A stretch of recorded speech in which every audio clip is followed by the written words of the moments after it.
Dad, you're up. Okay. I'd like to welcome everyone here and thank you for joining us today. While I was waiting, I was scrolling through some of the faces and names here, and I see a lot of folks that I haven't seen in a long time, in many cases. I see a lot of friends, family. Anyway, it's great to have all of you with us today.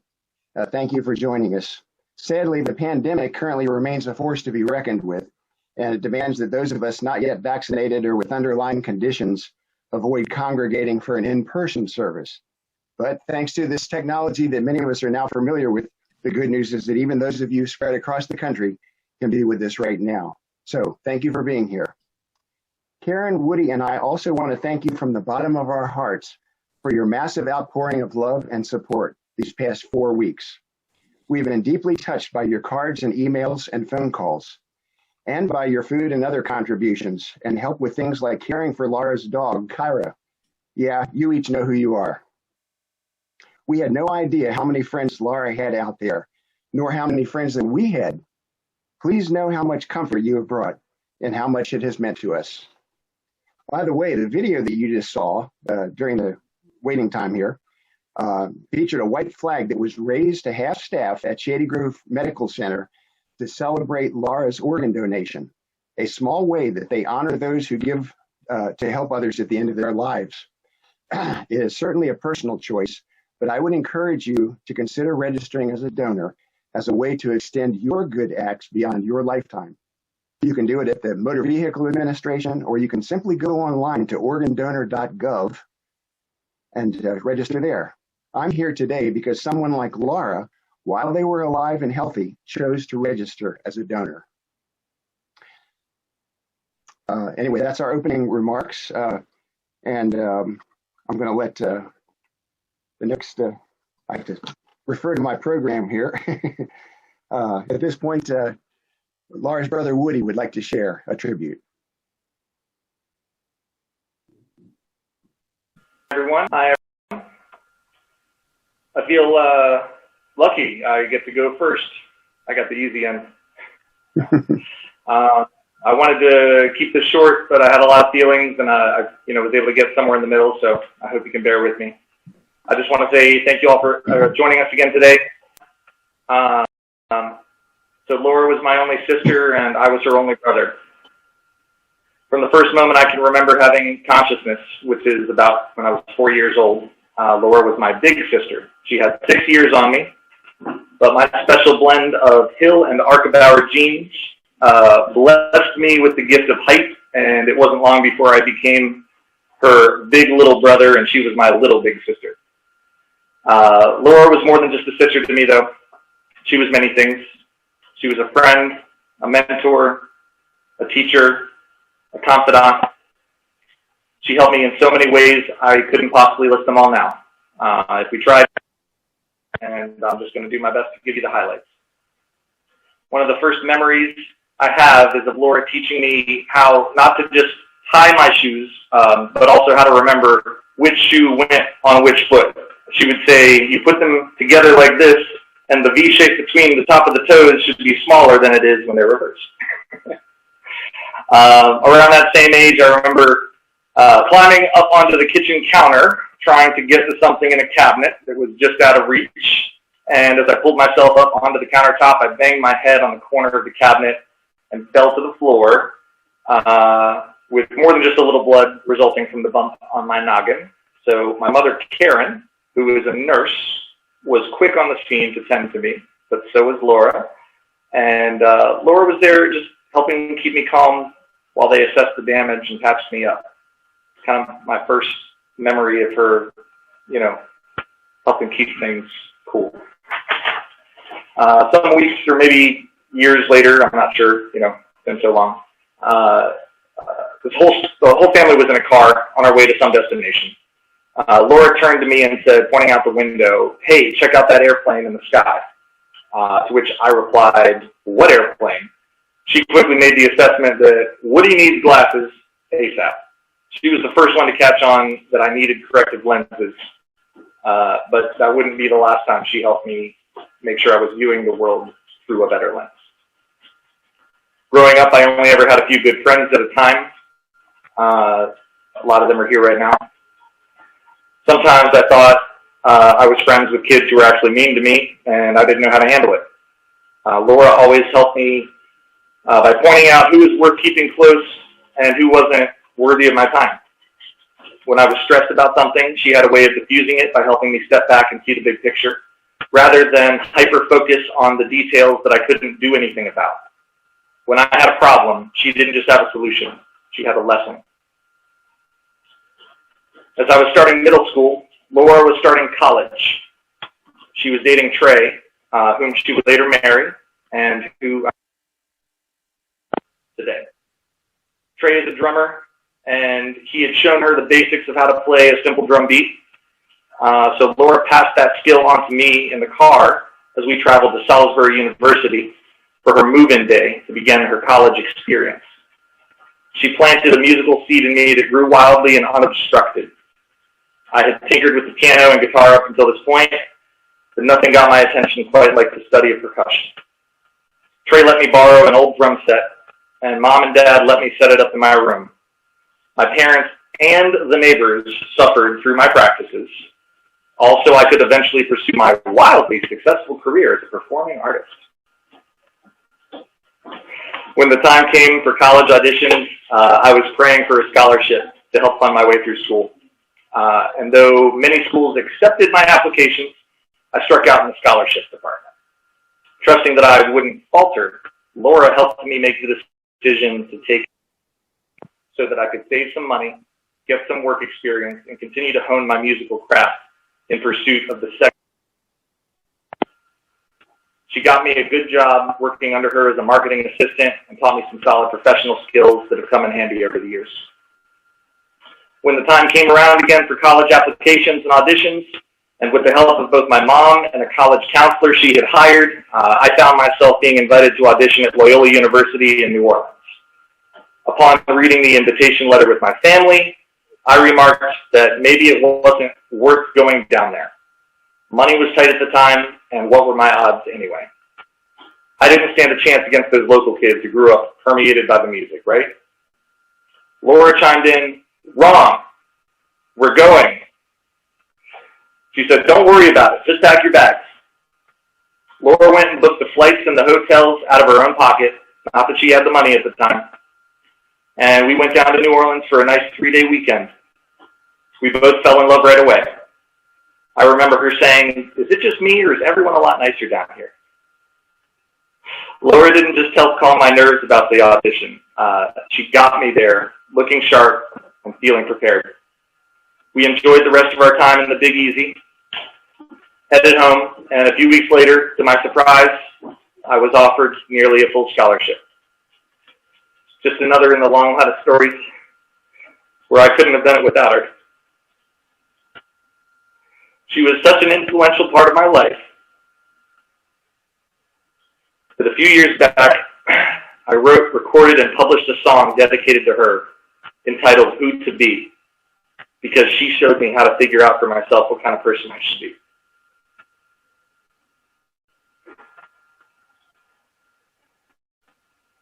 I ended up living in New Orleans for about 11 years before moving back to Maryland in the fall of 2018 to be closer to family.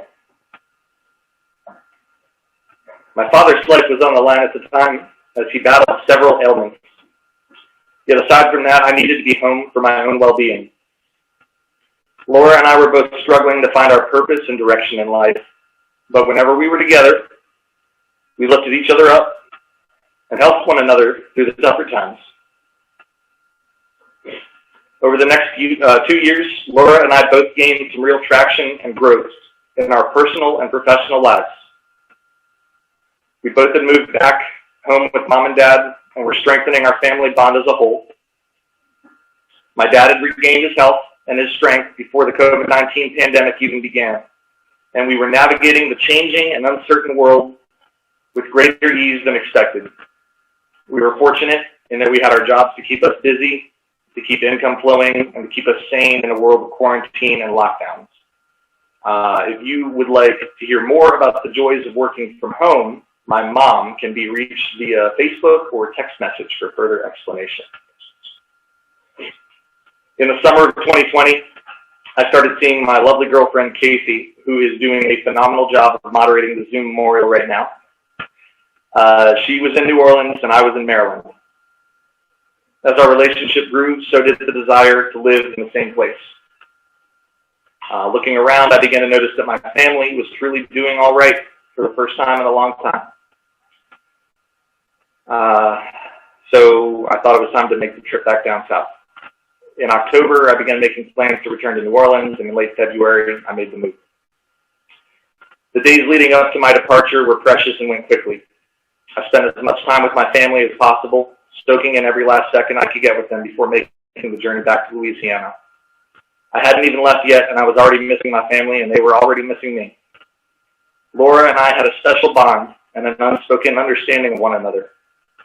We always wanted what was best for the other one, and I cherished her support because I knew my leaving would be hard for both of us. I'd been packing for a few days and had the car all loaded up, ready to go. It was the morning that I would be leaving. Mom and Dad were still asleep, but Laura was up early as usual, walking the dog and then preparing to leave for work for the day. She would be leaving the house before me, so this was the last time I would see her. We exchanged our heartfelt goodbyes and hugged harder than we ever had before and said how much we loved each other and that this was just goodbye for now, not forever. We smiled at one another, and then she left for work. Shortly after she had left, I was rummaging through a few final things in my bedroom when I came across a small wooden treasure chest that I wanted to leave as a gift for her. At that moment, I felt I had to write a goodbye note to tuck inside the chest and leave for her to find upon returning home at the end of the day. This is what that note said. Laura, my sweet, sweet sister, I'm going to miss you more than you know. I teared up again after you left, and again now as I'm writing this.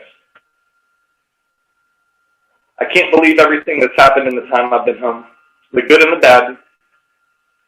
We sure caused each other a lot of grief, huh? But for better or worse, we worked through it together and came out stronger at the end. Stronger as individuals and stronger as brother and sister. Laura, I love you so much, and I'm going to miss you terribly. But now we can start looking forward to the next time we can see each other. Stay strong and keep your chin up. Love always, Woody.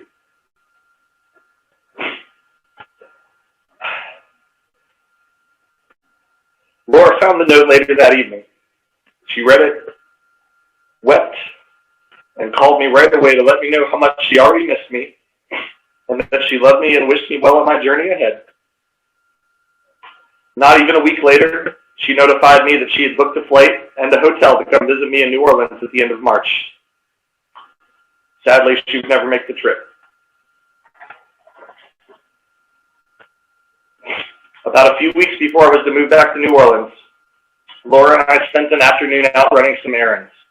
We stopped at Piano Man Superstore in College Park, one of her former employers where she had an office space set up. We stopped there so that she could grab her laptop for the weekend. While we were there, we talked with our good friend Jamil, who works on the pianos there. And she sat down at one of the pianos that he had just tuned and played Somewhere Over the Rainbow, one of her favorite songs. Something inside me told me I should capture this, so I made her stop playing in the middle of the song and start over just so I could record the whole thing. This was a song that she and I shared a fondness for. She always sang it to me when we were growing up, and we both loved The Wizard of Oz, for which it was composed. I thought to myself, this may be the last time I get to hear her play for a long time. So out came the smartphone, moment captured. Afterward, we stopped for a meal at Sardi's on the way home.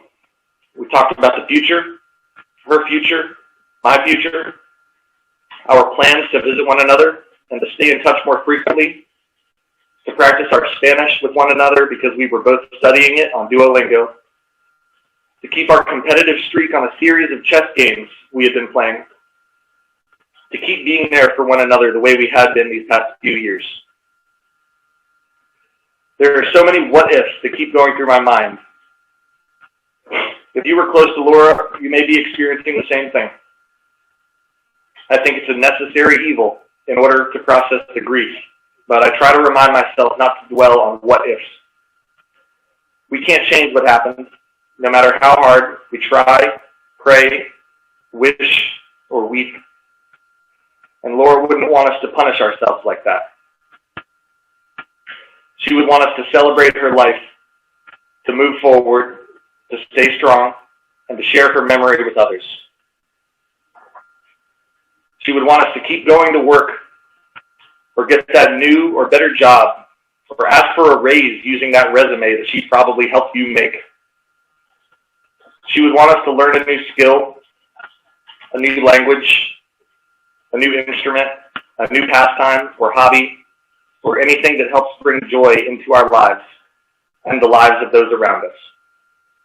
She would want us to volunteer at an animal shelter or a homeless shelter or a community club with a cause near to our hearts.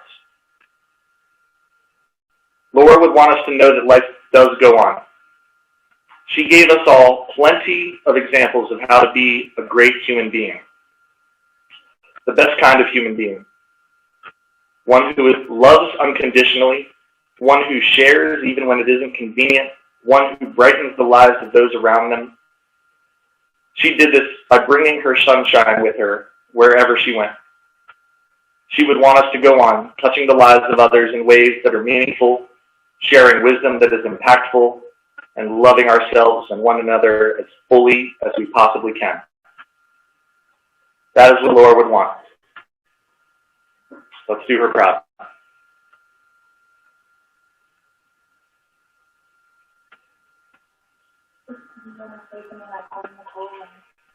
Next up, we're going to have some tributes to Laura, starting with her cousin, Nicole Tran. Passing it to you, Nicole. Okay. Hello, everyone. It's going to be very hard for me to follow that, and I couldn't echo, the things that Woody said more. For those of you that don't know me, I'm Laura's cousin, and we're 9 months apart, and we grew up together in Maryland. And as Woody mentioned, there was a big age gap between her and Woody, and between Sarah and I, and we were really, for a long time, more like sisters than cousins. And all my earliest memories also have Laura in them. We did our birthday parties together. We spent countless afternoons and nights at each other's houses, staying up far too late, cuddling, watching movies, eating things that we shouldn't be eating, and enjoying things. She used to come over and spend the night after we celebrated Christmas Day and stay for a couple of days and spend time with me. We went to summer camp together for the first time. And, just so many wonderful memories. And when we were later teens, I ended up moving away from Maryland to Oklahoma, and we could have easily lost touch then. But if you know Laura, you know that we didn't. And we kept in touch and kept meeting up, whether it was coming back to Maryland or going to Ocean City, or later on meeting up in North Carolina where I was living, or then as we got even older, at weddings of, cousins and friends. And Laura was there on my wedding day, keeping everyone calm, taking charge, buttoning me into my wedding dress, just so many amazing memories. And so I spent, obviously, the last week just sort of thinking about all of those things. And the things that really struck me as I look back on really these wonderful memories are the two things that I think really embodied Laura are just her love and her joy. And she showed her love for each and every one of us in so many ways. She literally would have given you the shirt off of her back. When I went to, sleepaway camp for the first time and was a little bit nervous, she was there at every turn making sure that, I knew what I was doing and that I was included. And when we would play together, we would play the things that I wanted to, even if she wanted to do something else, because she just always was so giving of herself. And I remember one of the last times that I saw her was at Matthew's wedding, and Evelyn was little, and I was secretly pregnant with Teddy and miserable and had terrible morning sickness. And, you know, when Laura found out, one of the first things she said was, if you need help, let me know and I will come and I will be there. And, you know, I know that's absolutely true. She would have done it. Just her way she showed love for others by serving others. And I really do think that was her love language. And I think we can all think of so many examples where she truly did that for us. And then the other thing that really struck me as I was looking back on our time together was just her joy for life. She found joy in so many things and inspired you to find joy in so many things. You know, when one of the last times that we talked, she was telling me about the Spanish that she had picked up and Portuguese and just these things that she had sought because she enjoyed them and spent time doing. And that makes you think, just when's the last time that we also pursued something with that kind of joy in life, whether it was music or playing something on the piano or traveling, her many trips, and just, you know, the joy that she got out of that. She truly found joy in so many things. And I think that really those two things are what I remember the most about Laura, is just her love and serving of others and her joy of life. And I also feel like that I hope that continues to inspire us to love people the way that she did as well. Well, we have a hard time understanding why she's gone so soon. We are so grateful for the time that we had with her and the things that we learned from her and the love that she showed us. And we will miss her forever.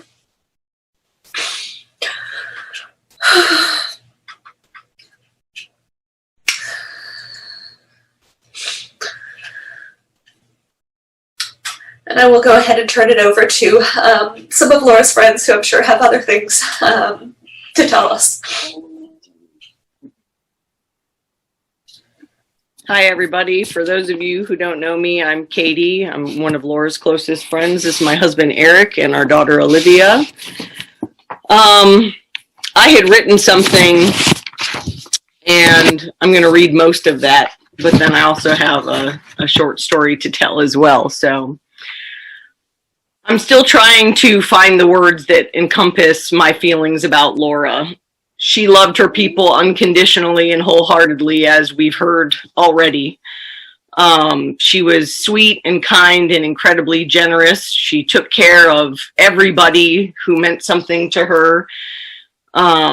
If you had a dream or big plans, you told Laura about them.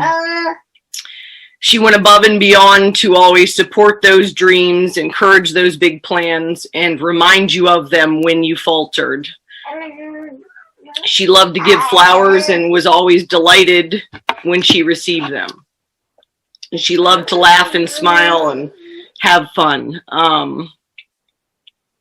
I met her in 2000, and at the time I was dating Eric and she was dating Trey, and they were in a metal band together. So we were the guys' girlfriends, and we knew each other and we all hung out, but she and I knew of each other more than like really got to know each other. And it took a few years for Laura and I to develop our friendship.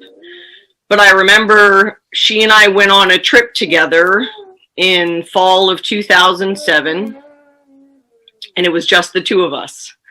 And it was an overnight trip to West Virginia to spend with some of my friends. And that was the beginning of Katie and Laura's friendship. We drove there together and we spent the whole time talking. We shared a room together that night and spent the whole time talking and really got to know each other beyond just, you know, the band members' girlfriends. And things weren't the same after that point. You know, we had a connection then that couldn't be touched.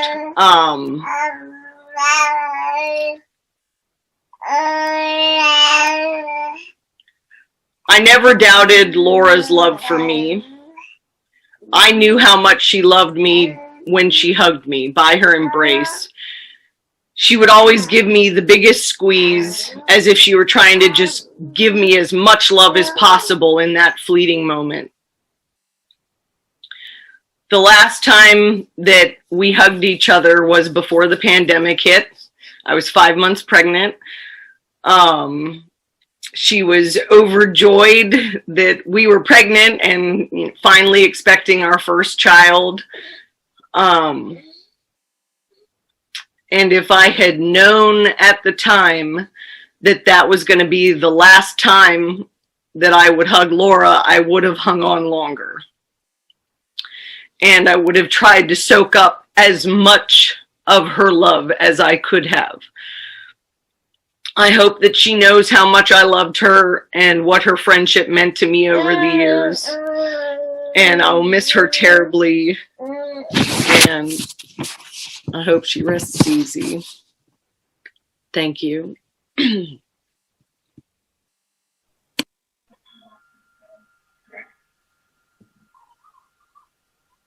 Thank you, Katie, and thank you, Nicole. Those are both beautiful. I think next up we have Diana Edelman. So, Diana, we're going to pass it over to you in just a moment. Okay. Really appreciate all of the stories, the words, kind words. A lot of love going around here. Hi, I'm Diana. The first time I met Laura, she was still in high school. I'm pretty sure I was towards the end of my high school. And when her and Trey got together, Trey was one of my closest friends high school on, and she became one of my best friends. I keep going back over our 20-year friendship, and it's really hard to fathom that I'm never going to have more memories with her. She was such a part of my growing up, of my late teens, of my 20s.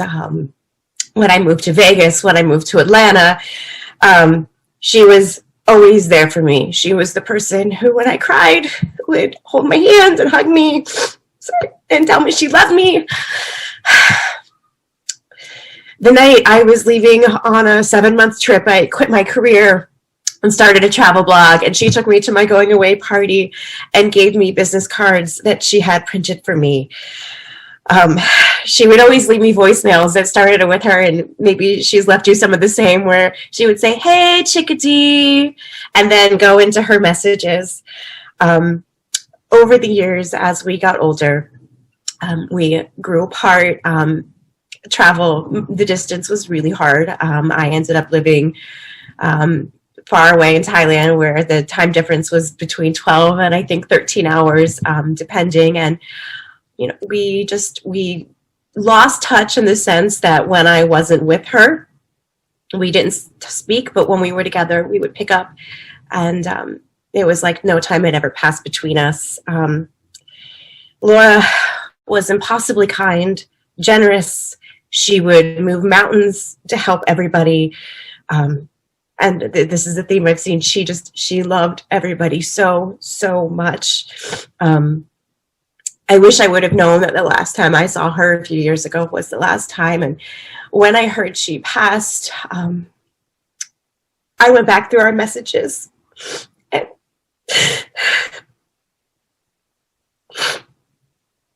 the last messages we had was just telling each other how much we loved each other.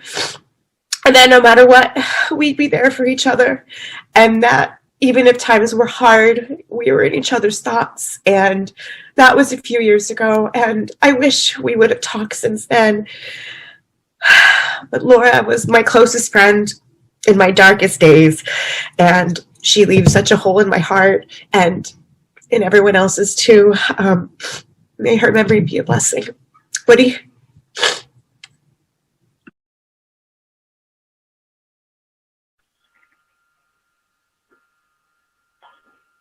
All right, thanks everyone. Now we're going to go to a segment another tribute from one of Laura's childhood friends, Kim Vandermeer. This is pre-recorded. Just give me 1 second. Laura was my very first best friend, and we were inseparable during our elementary school years. I truly felt a part of the Hill family, as I would even join them for their family vacations and family gatherings back then. Laura and her family made a huge impact on me and helped mold me to become the woman I am today. I remember how selfless of a friend she was all throughout our childhood. She would let me play with all of her toys, let me have the first ride on the sled, let me swing first. She would even always play the prince and let me play the princess, even though I'm sure she probably wanted to play the princess. She shared everything with me. What was hers was mine, and she never let me feel otherwise. Growing up as an only child, she became my sister. Her family became my second family. When I think about my childhood, I smile because Laura and her family was a huge part of it, and those memories were really happy memories. She was the sweetest friend, and I will always treasure my childhood because of her and her family. Even though we haven't been so close since then, I'm so deeply saddened, and I will miss her dearly. It pains me that we never did reunite in person after high school, even though we had been chatting with each other for years that we must meet up one day. All I can say is that at the end of the day, life is all about relationships, family, marriage, friends, self, and I can't help but regret that I never made it happen to reconnect sooner with my sweet old friend before it was too late. Life always happens, but we mustn't make that an excuse to not take advantage of growing and strengthening our relationships. And I have to give Laura credit for that lesson. She was the first one to teach me how to be a friend. Laura was loved by so many because she was a loving and lovable person, and I will never forget her and her love. Next, we're going to a musical tribute of the song November Rain. This is performed by Laura's and my cousin, Chelsea Appel, and her husband, Gene Conley, supporting on piano as well. I'm Chelsea. Laura was my cousin. My Uncle Wendell told me that she used to like to sit down at the piano and play November Rain by Guns N' Roses. So I've been listening to that a lot this week, and I feel like I've gotten to know her a little bit better. I would encourage you to look up the lyrics while I'm playing.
to Chelsea's father for scripture reading, Pastor Jim Appel.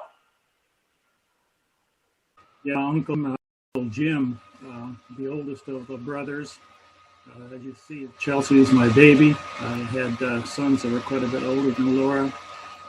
My daughters were a little bit younger than Laura. Didn't know her really well, but I'd like to read a passage here and then make a comment or two if you don't mind. The passage is found in Matthew 25. It's called the Parable of the Surprises. It's dealing with the fact that some people think they're really religious and they're not because they're not kind to other people. And those who are kind to other people are probably more religious. So I'm going to read that to you, and then I'd like to make a comment or two. But when the Son of Man comes in his glory, and all the angels with him, then he will sit upon his glorious throne. All the nations will be gathered in his presence, and he will separate them as a shepherd separates sheep from goats. He will place the sheep on his right hand and the goats on his left. Then the king will say to those on the right, "Come, you blessed by my Father, inherit the kingdom prepared for me, prepared for you from the foundation of the world. For I was hungry, and you fed me. I was thirsty, and you gave me a drink. I was a stranger, and you invited me into your home. I was naked, and you gave me clothing. I was sick, and you cared for me. I was in prison, and you visited me." I'm reminded of a statement by C.S. Lewis, one of the great Christian apologists, in his book, one of the books of Chronicles of Narnia, where one of the soldiers from the evil side came across Aslan the tiger, the lion, who was representing God, and he expected to be destroyed. And he was surprised when Aslan didn't do it. So he asked Aslan why he didn't. And Aslan said, "Because you've done a lot of good things, and all the good things you've done come from me and were for me." And so as I hear all of you talking about the wonderful life that we're discussing here, she did a lot of kind things. And I believe my God is going to save as many people as possible. So I'm going to look for her when I get to heaven. And one of the things I want to talk about for heaven, because I also lost a child, is this, in Revelation, the 21st chapter. "Then I saw a new heaven and a new earth, for the old heaven and the old earth had disappeared." And verse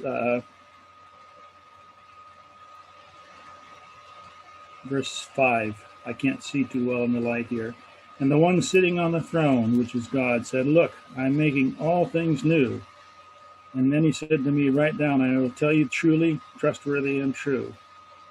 I will wipe away every tear.'" And I guess I'm wanting to put hope here. And I'm hoping that I will see Laura again and maybe a bunch of you when we reach heaven. I'm done.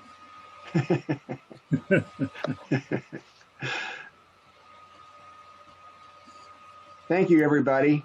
Appreciate those beautiful tributes, the beautiful music, the beautiful comments by Laura's Uncle Jim.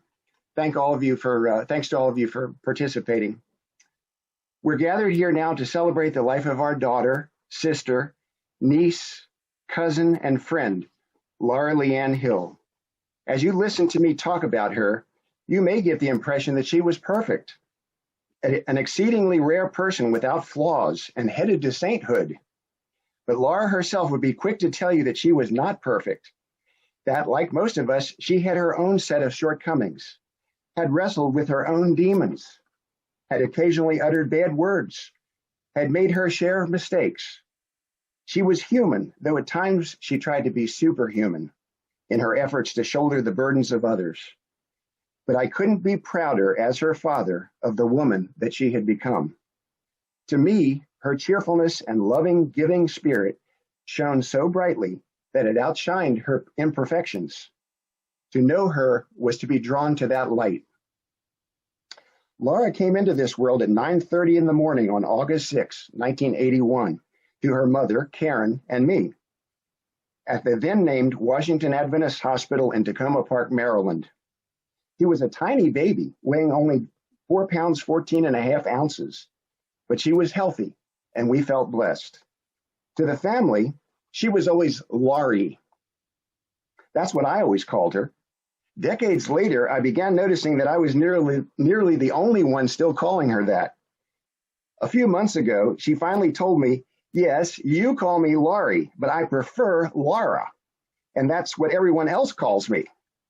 I replied, everyone else is welcome to call you Laura. That's the name we gave you. But to me, you will always be my Laurie. She grinned and said, I know, it's all right. You can call me Laurie. Laura began winning hearts from the very start. The day we brought her home from the hospital, my mother came to visit.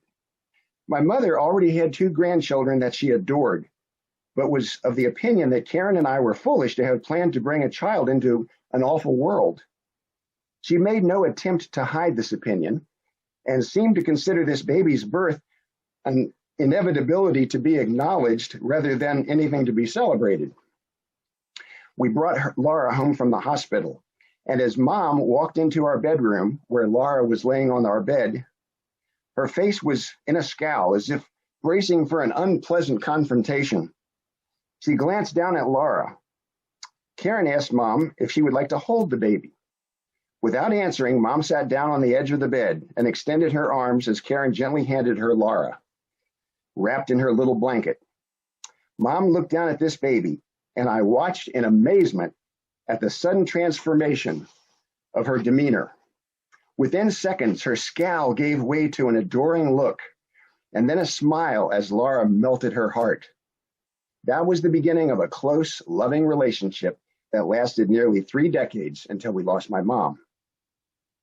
Laura certainly captured my heart from the very beginning. During her first few months, I was experiencing a rare bout of depression. The days that I spent caring for our new baby were a welcomed respite. And though she was too little to understand me, I told her so repeatedly. While changing her diapers, I would look down at her and sing, "You Are My Sunshine," to her, because she truly brightened those dreary days for me. In later years, I told her this story, and she would join me in singing the song. Indeed, over the years, and even as an adult, I would remind her that she was my sunshine.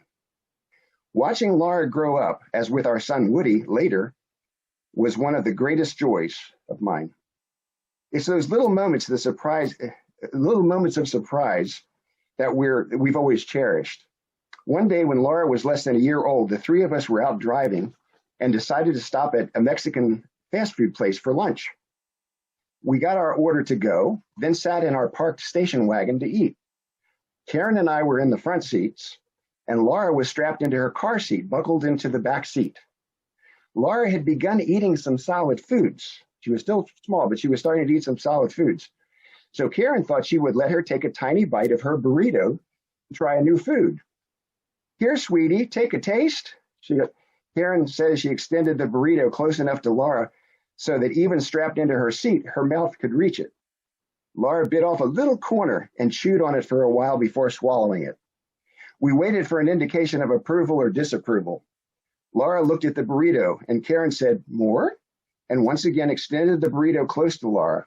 This time, Laura grabbed the burrito with both of her tiny hands and pulled the burrito close to her mouth and aggressively shoved it into her mouth so she could take a giant mouthful of it. Karen and I laughed hysterically as Laura repeated this multiple times until she was sated. That's when we learned of her lifelong fondness for Mexican food. Laura often surprised us with how quickly she learned how the world worked. One evening, when she was perhaps a year or so old, the 3 of us were sitting in our living room, Karen and me on the couch, and Laura sitting on the floor in front of us. Our old-fashioned 2-piece corded telephone, was sitting on the floor next to Laura. Suddenly it rang. Laura, who wasn't even talking yet, grabbed the receiver, picked it up, and extended her arm holding it out to me as if to say, "I believe this is for you." Karen and I struggled not to laugh too loud until finding out who was calling on the other end of the phone. Laura had a lively spirit from the very beginning. Just learning to stand, she would hang onto the railing of her playpen and dance up and down as if riding a horse when we would play Hooked on Classics, the album of classical music set to a disco beat. Later, when she could talk, she'd refer to the William Tell Overture as the Giddy Up Song.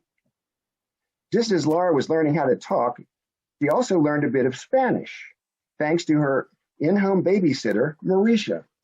Marisha became a dear family friend, and I believe she's with us here today.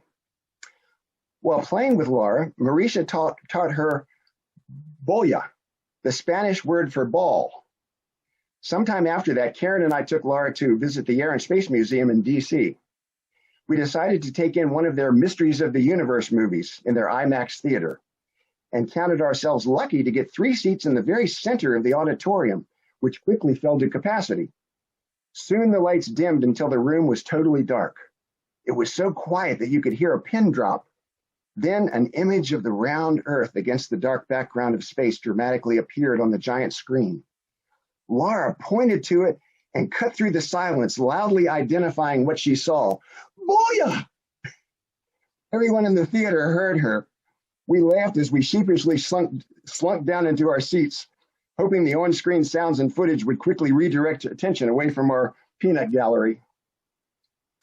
When I borrowed a video cassette copy of the movie Rocky from a friend and we watched it at home, Laura fell in love with the iconic music of the training sequence and begged to play it over and over. I had to apologize to my friend when I realized that we had worn out that stretch of the tape. When Laura was 5 years old, Karen told her that she had a baby brother coming. She seemed very excited about this. One day, she and I were sitting on our sofa together. She asked me what the baby would be made of. Wanting to keep the answer simple, I said, "He'll be a little bit of mommy and a little bit of daddy." I thought that was the end of my explanation, but Laura continued, "And a little bit of me," she said with a big smile. Realizing that from a shared genetic standpoint, she was more or less correct, I simply smiled and agreed. And she loved her baby brother from the moment he was born. She watched out for him and took care of him in the most protective way. There were times when she made his school lunches and read to him and nurtured him. They had a strong bond that has lasted their whole lives. And just 2 days before we lost her, she helped him one more time by sharing her writing skills to update his resume, which was one of her specialties. Laura was industrious as a young teenager, working at a series of jobs that she actively sought out. She was a hostess at Alni Casa Rico Mexican restaurant, served at the Friends House retirement community, and worked her way through college at the Only Alni Flower Shop. That was the name of it, the Only Alni Flower Shop, waiting on customers and making flower arrangements. She chose Salisbury State University to attend college, graduating in 2003 with a bachelor's degree in business administration with a marketing concentration. She maintained a 4.0 grade point average every semester for all 4 years and graduated summa cum laude. While there, she was honored with the Purdue School of Business's Outstanding Marketing Senior Award in 2003 and the Wall Street Journal Award in 2002. In between working at a job to pay for school and maintaining her straight-A studies, Laura found time to do volunteer work. She tutored a fellow student in the business statistics, helping her improve her grade from a D to a B+. Upon graduation, Laura began a career in marketing and public relations. She applied her specialties of writing and web search optimization to help grow the businesses of a wide variety of clients and employers that range from online birthday party supply providers and financial institutions to a piano superstore and a language translation enterprise. As notable as her professional work was, Laura will be remembered for her selfless love and caring. She was more than a 16-year member of the Sandy Spring branch of the Lions Club, 9 of those years serving on its board of directors, as well as editor of the club's newsletter and its webmaster. The Lions Club serves the community through acts such as free vision and hearing screenings and collecting used eyeglasses and then recycling and distributing them to those in need. But Laura's caring went beyond the borders of institutional charity and spread into every facet of her life. Her cheerful, positive spirit and one-on-one encouragement brightened the days of all who knew her, people and pets alike. She was quick to forgive, quick to love, and quick to help those in need. She recently met a fellow dog owner with a big problem. His dog had gotten into a fight with someone else's dog, and there were serious injuries. He was a student without sufficient income to cover the cost of the resulting veterinary bills. Even more concerning, his own pet dog was threatened with being put down. Laura quietly helped him to cover the vet expenses and paid for a professional to train his dog not to attack others in the future. Such was the giving nature of the woman that we celebrate here today. There seemed no limit to her willingness to help others and her desire to bring happiness to everyone in her life. She thought it no sacrifice to give even her sleep hours to help someone in a pinch or lend a sympathetic ear to a discouraged friend. This desire to help extended beyond her passing as she chose to be an organ donor to give new hope and life to others and their families. After she passed, we found a Facebook post from her from August of 1997. That would have been the year that she first got her driver's license. It read, "Registered as an organ donor. I signed up to be an organ donor the day I got my driver's license. I firmly believe that if I die and my organs can save or improve the life of someone still living, they should have them." We didn't see that until after she passed, and it was touching that we found that. Woody found that going through her posts. Laura had made provisions to keep giving even after she would no longer be able to tell others that she wanted to. Though she didn't tell me at the time, probably not wanting to worry me, a handful of issues were weighing on Laura in 2018. Her dad, that was me, was in the hospital, near death. She lost her job. She was burned out and more. Eventually, she had to give up her home, and she moved back in with us, where Woody was now living too. Woody had come home to be with me too, and for other reasons. Still, most people wouldn't know that Laura was experiencing tough times as she continued to be positive and continued to offer help and encouragement to others. Slowly, she picked herself up by the bootstraps and clawed her way back up. Soon, she was once again in demand as a trusted professional and back on top of her game. She would come home at night proudly telling us of the multi-million-dollar contracts her proposals had played a role in obtaining for the language translation company she worked for. She was enjoying her job and her boss and her co-workers, and life was once again good. The morning of March 19, Karen got dressed, and as she headed for the stairs, she saw Laura in the open bathroom down the hall, curling her hair to prepare for work. Karen went downstairs where she began working from home. After 30 or 40 minutes, Karen got up to get something and noticed Laura's car was still parked outside. Thinking she must be running late to work, Karen went back upstairs to check on her. That's when she found Laura collapsed on the bathroom floor, motionless, unresponsive, and blue from a lack of oxygen. Karen burst into my room screaming for me to call 911, then began performing CPR on Laura. 10 minutes later, 2 trucks pulled up in front of our home, and 8 or 10 EMT and policemen ran into our home with their equipment. They immediately took over for Karen and did everything humanly possible. Nearly 30 more minutes passed with no response. Then suddenly they got a heartbeat and a blood pressure. Her color began to return. They cautioned us that we shouldn't get our hopes up, but that at least Laura could now be taken to a hospital, one specializing in cardiac treatment. I remember looking at Laura laying there in the intensive care unit, eyes closed, on a ventilator because she wasn't breathing on her own. She looked like she was simply asleep, and I kept praying for her to wake up. The nurses explained that a CT scan showed some brain damage, but that they weren't trained to fully interpret it, and we would have to wait for the neurologist to review it when he returned the next day. They also explained that if Laura's blood pressure dropped below a certain point, it would mean inflammation in the brain had spread to the brainstem, at which point there could be no coming back. Later, I watched with a nurse as Laura's blood pressure dropped. I asked the nurse if this was what she had earlier described, and she sadly nodded her head. A doctor then told me that they were doing everything they could to keep Laura alive long enough for her brother to fly into town to say goodbye to her. Woody made it, and he was able to tell his sister goodbye. During A rare few moments when I was alone in the room with Laura, I held her hand tightly as I had so many times before over the past 39 years. This time she didn't squeeze mine back.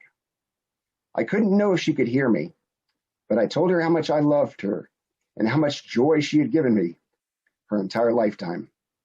I told her how big of a hole she would leave in my heart. And then, with tears streaming down my cheeks, I sang "You Are My Sunshine" to her one last time. Telling our dear girl goodbye was the hardest thing I've ever had to do in my life. Laura's heart had suddenly stopped working many years too soon for someone her age and in seemingly good health. But then her heart had worked nonstop while she was alive, not just pumping blood to sustain her body, but producing an abundance of love for every person and creature in her world. The heroic resuscitation efforts by Karen, the EMTs, and the staff at the hospital were not totally in vain. The EMT told us that it was nothing short of a miracle that they were able to physically, if not mentally, revive someone after such a long period after a heart stopped beating. The fact that they were able to bring Laura back bodily meant that her last wish could be honored, to be an organ donor and to save the lives of others.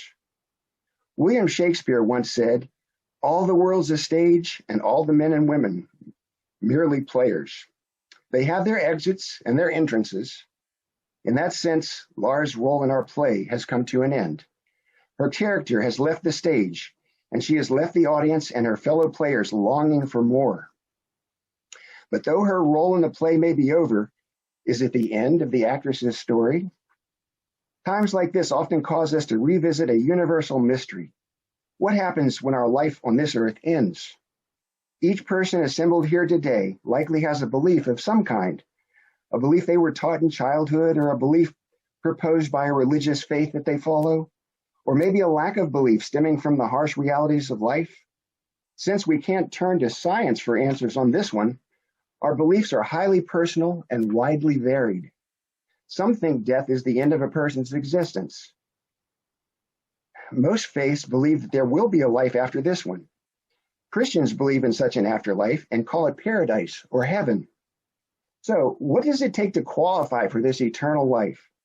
While some are under the impression that entrance requires living a perfect, sinless life, Jesus himself was as clear as can be about the criteria.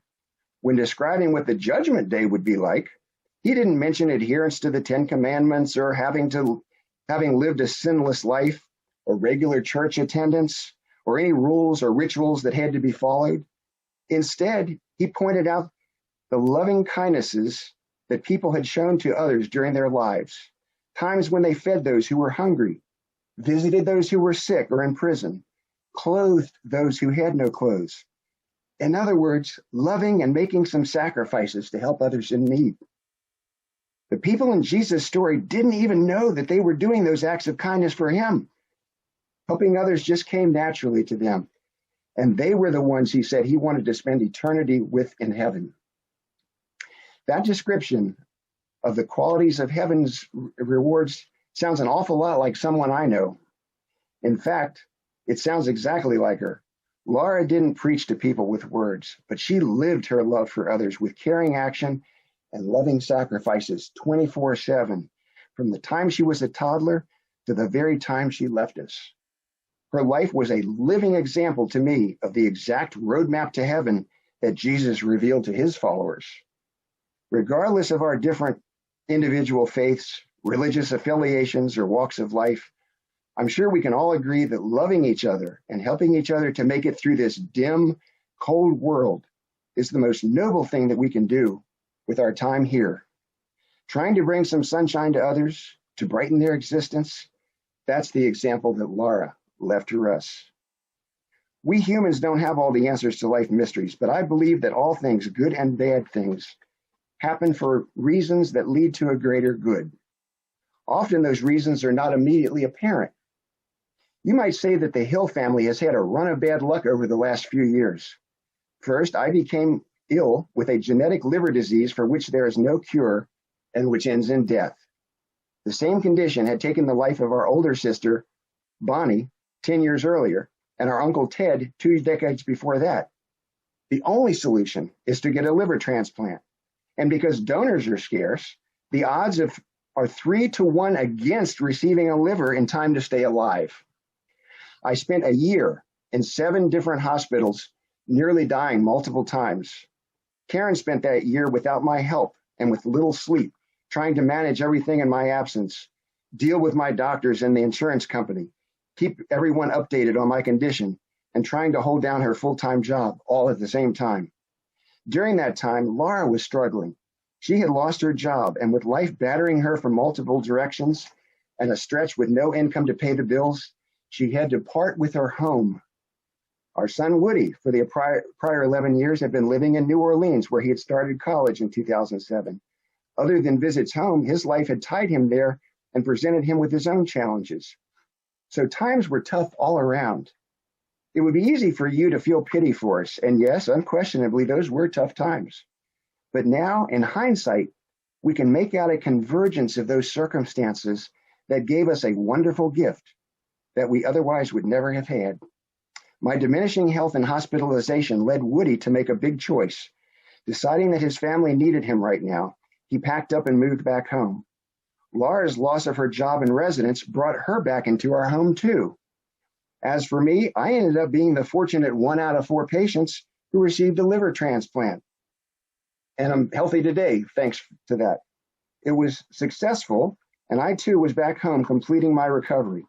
Our children were there for us, helping Karen to make special accommodations and to assist me until I could regain my strength. And there we were. After splintering off in different directions 18 years earlier, our entire family was back together, all living under one roof again. It was a parent's dream come true, a seemingly miraculous and totally unexpected reprieve from several decades of empty nest syndrome. How many times have we wished for one last chance to talk with a loved one who we lost? A chance to hug them just one more time. To give and receive one more kiss on the cheek. The 4 of us had that chance, not just once, but day after day for more than a year and a half. A year and a half more of hugs and kisses, of consoling on our defeats and celebrating our victories, of sharing a meal and a TV movie night, of asking and hearing how everyone's day went, of late night conversations on deep subjects and our greatest hopes and fears, of sharing advice and suggesting solutions to problems, of telling each other, I love you, and hearing it in return. All 4 of us, once again, had each other in a way that none of us would have ever dreamed could happen again so many years later. Not only was this period a blessing of family companionship, but it offered a time of healing and regeneration for both Laura and Woody. Each were able to catch their breaths, reorganize their lives, and get their careers on a solid upward track and improve their finances.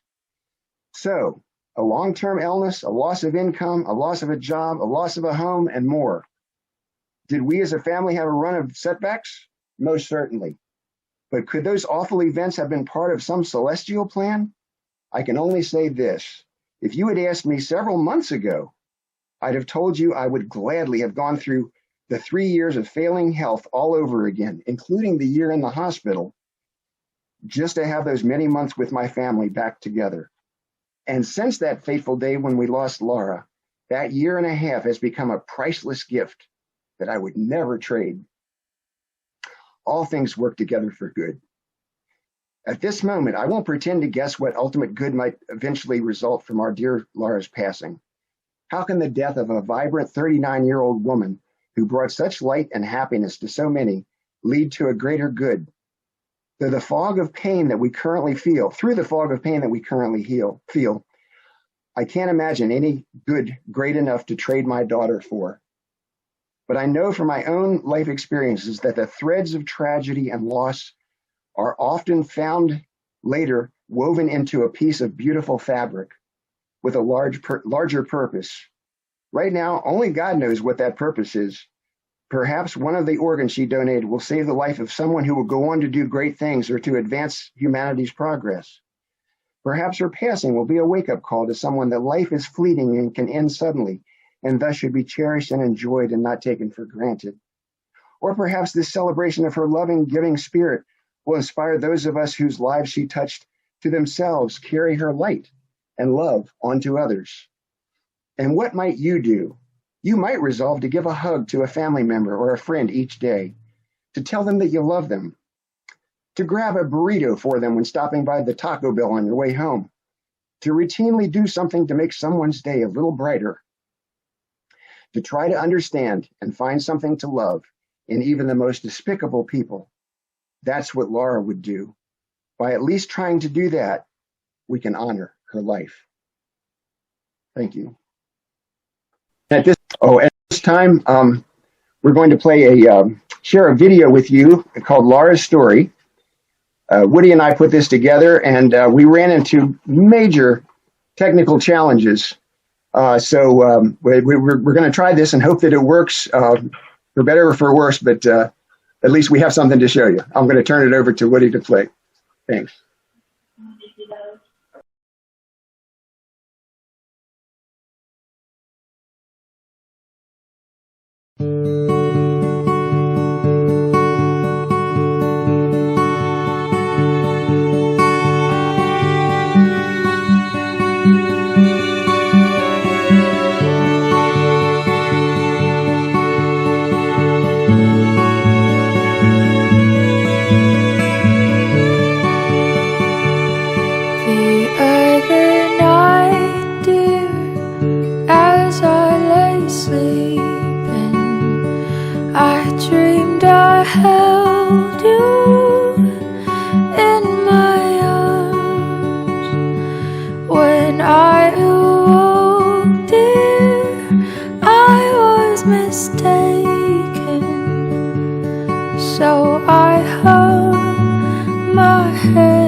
Don't take sunshine away.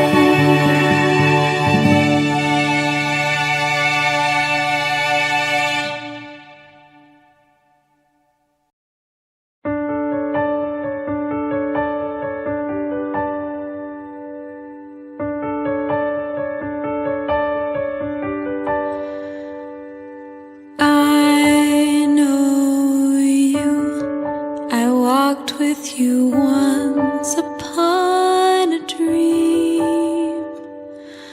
I know you. The gleam in your eyes is so familiar a gleam. Yet I know it's true that visions are seldom all they seem. But if I know you, I know what you'll do. You'll love me at once, the way you did once upon a dream.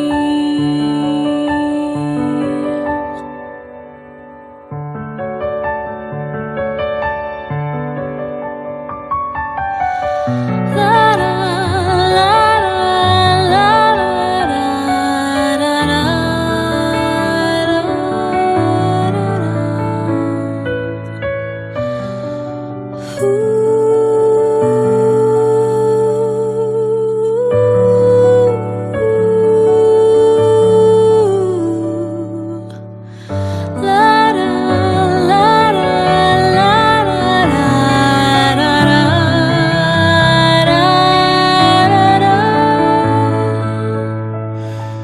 I know you. I walked with you once upon a dream. I know you. The gleam in your eyes is so familiar a gleam. And I know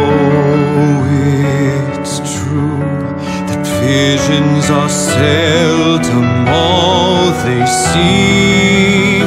But if I know you, I know what you'll do.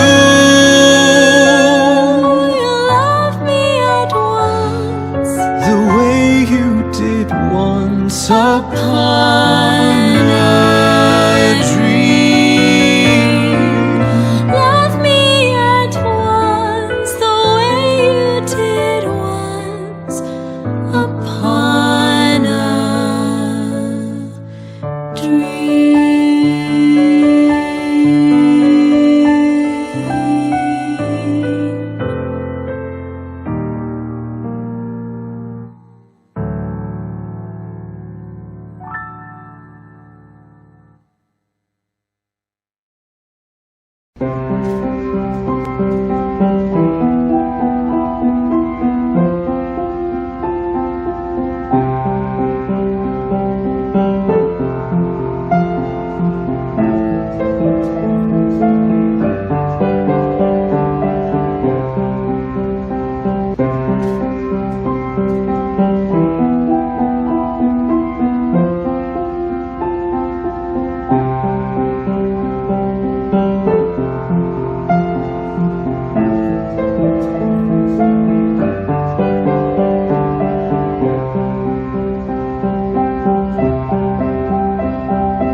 I just was that the songs that you heard in that video were songs that Laura loved and would play on the piano when she was here at home. And anytime she was near a piano, those would be the ones that she would play.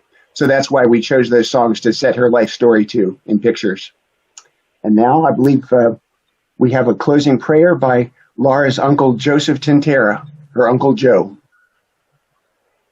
Well, it's hard to follow a lot of that, and it certainly was a beautiful lead-in that you gave to what I would consider this prayer that I've composed for Laura Wendell. And it was a prayer that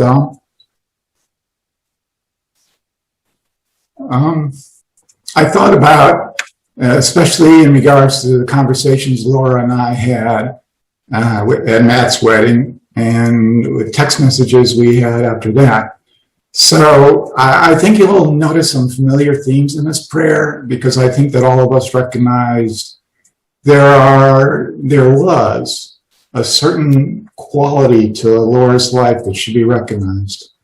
So with that, dear Heavenly Father, we gather before you today with our hearts filled with sorrow at the untimely death of Laura Lianne Hill. Laura was a gentle soul that you sent to all of us to remind us that to love one another and to help those in need is the way we should live our lives. Your beloved Son taught us this, and Laura, in the short time she was with us, lived it. The third chapter in Ecclesiastes tells us there's a time for everything and a season for every activity under the heavens. A time to weep and a time to laugh, a time to mourn, and a time to dance. Dear Father in heaven, this is our time to mourn, and we weep as we remember the beautiful gift you gave us almost 40 years ago. Laura will always be with us in our memories. Those memories, dear Father in heaven, will drive away the sadness we now feel and give us joy in our time of laughter and dance when we think of Laura. Heavenly Father, we pray that you will bless Laura with a seat at your heavenly banquet table, so she may bask in the light of your heavenly glory for eternity. Dear Father in heaven, we also pray that you keep Karen, Wendell, and Woody in your loving embrace and guide them through this difficult time.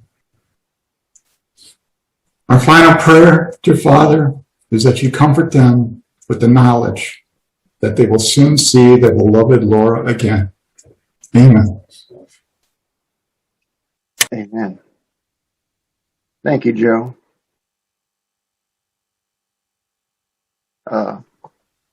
Thank you very much, Uncle Joe. Dad, I don't know if you want to say anything at this time, but I just want to say thank you to everyone who attended and everyone who participated. Everyone, I'm sure there were, everyone that's here who didn't get a chance to speak has some story to share. And I think we'll have a place to do that. I'm going to pass it to my dad real quick if he wants to say anything else before we just put on that slideshow from the very beginning while we close out the meeting. Okay? So back to Dad. Okay. You're the host. Oh, yeah, I'm the host, so I got to put it back to Dad. And there he is. Yes. Yeah. I'd like to echo what Woody said. Thank you to everyone who participated in today's event, Laura's family members and her friends. And we're sorry that we couldn't let more people talk, but we had over 130 people register for this. And obviously, we'd be here for hours if everybody talked. So we had to be very, very selective. But it doesn't mean you won't have a chance to say what you'd like to about Laura. I'll get to that in a second. Also would like to thanks to those who provided photos of Laura, with a special thanks to Larry Friedman. He just gave me a boatload of photos, half of Laura's life in photos. So we were able to find some nice ones there to add to that video that you saw. We have established a memorial website to perpetually honor Laura. It will have pictures and a video or two, and you'll be able to leave your own guest messages on it. So that's where you can, if you didn't get to say something today and you'd like to, or even if you did say something, you can add to that. We hope to have it substantially launched sometime this week. It'll be something that can be added to perpetually, but we hope to have the core of it ready this week. And when we do, we'll email the link to everyone. If you registered for this event today, we'll send the announcement of the opening of the site with that link to the email address that you gave us to get into this meeting. So just watch your email for that. Thank you for taking the time out of your Sunday to join us in saying goodbye to Laura today. We wish you a lifetime of health and happiness. That is certainly what Laura would want for you. Thanks again, and goodbye for now.